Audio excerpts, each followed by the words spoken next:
জামাই ষষ্ঠীর প্রথম দিনের মতো দ্বিতীয় দিনও মনের মধ্যে একটা আলাদা রকমের এক্সাইটমেন্ট নিয়ে আমরা তিনজন বেরিয়ে পড়ি।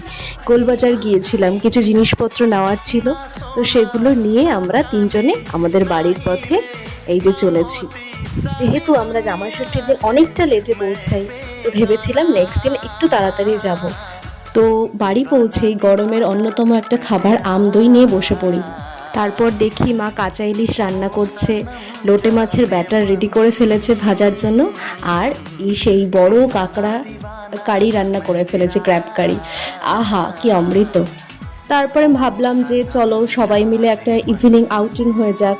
আমার ভাই, দুই ভাই, ভাইয়ের বউ, আমার হাজবেন্ড, আমার মেয়ে, সবাই মিলে আমরা ক্যাফেতে বসে একটু চিল মারছিলাম। তারপরে সবার বিভিন্ন ধরনের চা চলে এসেছে। তারপর ওদের বললাম চল চৌরঙ্গিতে গিয়ে কিছু খাওয়া যাক।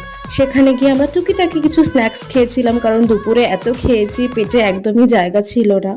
ওই যে বলেছিলাম, এই মুহূর্তগুলোই পরে যখন আবার দেখবো এই ভিডিওগুলো খুলে, অনেক বছর পর অ্যালেনা বড় হয়ে যাবে, তখন আবার ভালো লাগবে।